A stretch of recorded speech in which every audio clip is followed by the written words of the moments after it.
Hello everyone, welcome back to the channel.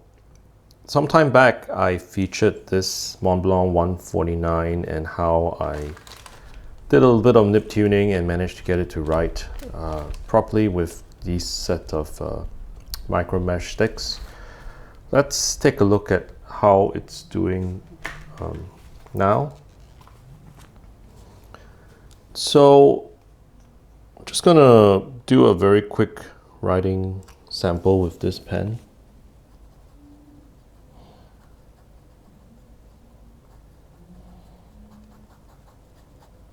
And as you can see, pen is pretty much working as expected after that nib tuning. So I was wondering what else I could do with these set of micro mesh sticks. And I had an old pen lying around, which is a Jinhao X750, which actually I was planning to review, but I just felt that this pen's nib was a little bit uninspiring. It's just a nice medium nib, smooth and all that. And I decided with the aid of these sticks, this time I used the really coarse grits up here. Obviously I did do a little bit of smoothing with the lower end grits. And essentially what I did with this particular nib is I have a cursive italic nib that's made by Mike Masuyama, which I bought last year. And I tried to replicate, I'm not sure whether this will come up on camera or not, I tried to replicate cursive italic nib grind with this particular pen. So as you can see, I've ground down the tipping material and I've made the tip kind of squared off, right? So let's see, and I was purely using these sticks down here. So let's see what the performance of this nib is after doing that. So this pen is inked up with Sailor Blue Black, and like I mentioned, this is the Jinhao X750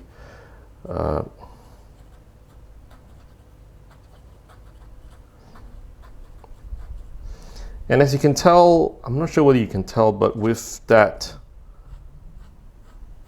it has a very, very slim or very narrow upstroke now, and the downstrokes are, pretty square, right? So this will actually allow you to write, with kind of the cursive italic look. Still not as good as the grind which Mike Masuyama did, but I am pretty pleased. I might do a little bit more tuning with the nib, but in a general, I think it was a pretty good result.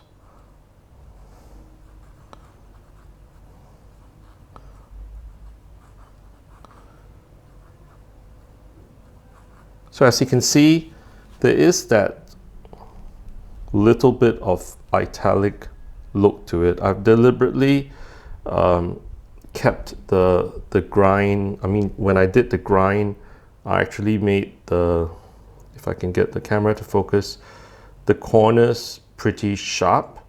I didn't try to round down the corners, that would create a stub.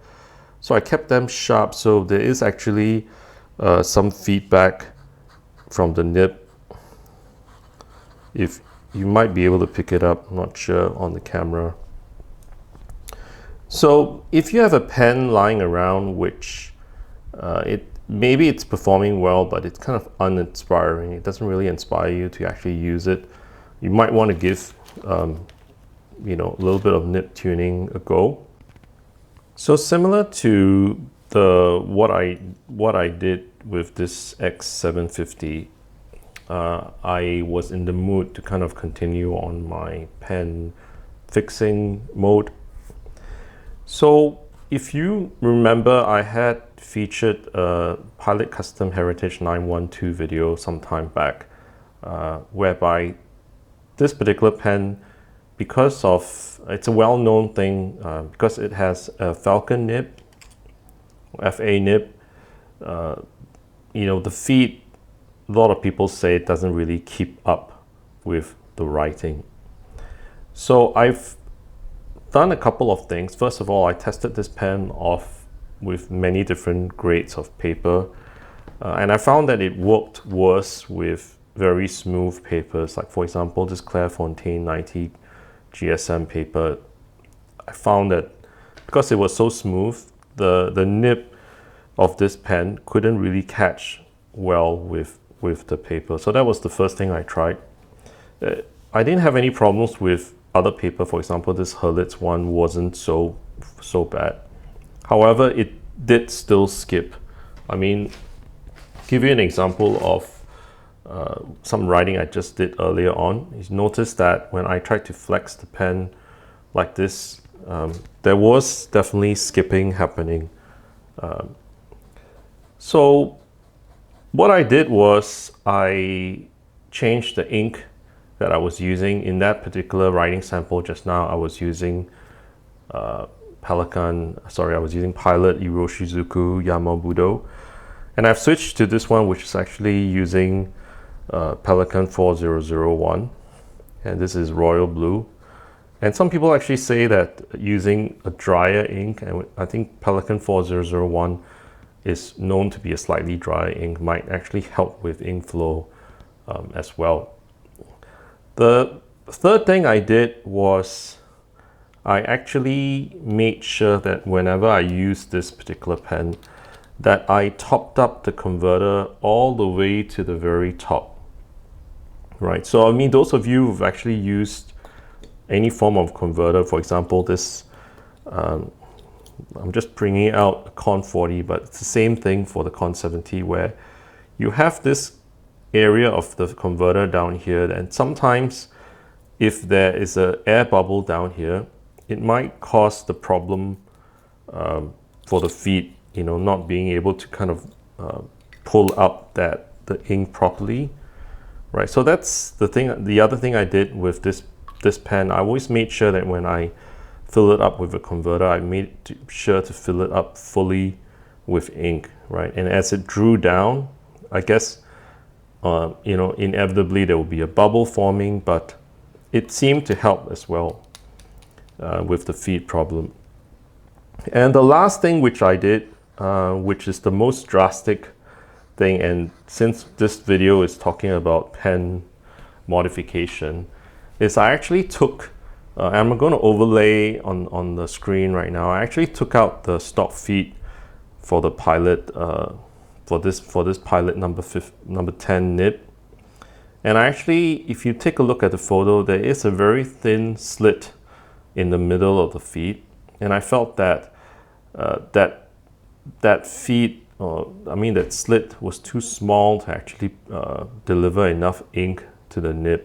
So what I did was I took just a normal pen knife, right? Just took this blade down here, and I cut a larger groove, a larger canal in that feed, and you should be able to see the difference between the two feed channels. So those were the things which I did for this particular Pilot Custom 912 Custom Heritage.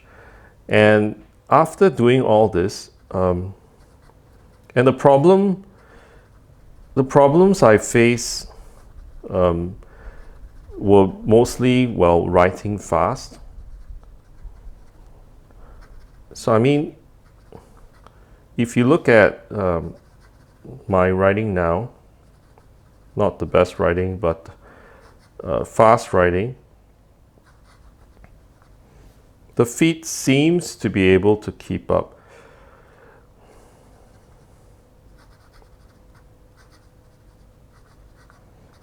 So I'll continue to monitor this pen. So now I'm not going to use this pen as a flex nib, right? I mean, I've pretty much gone past the the feeling of flexing pens, fountain pens.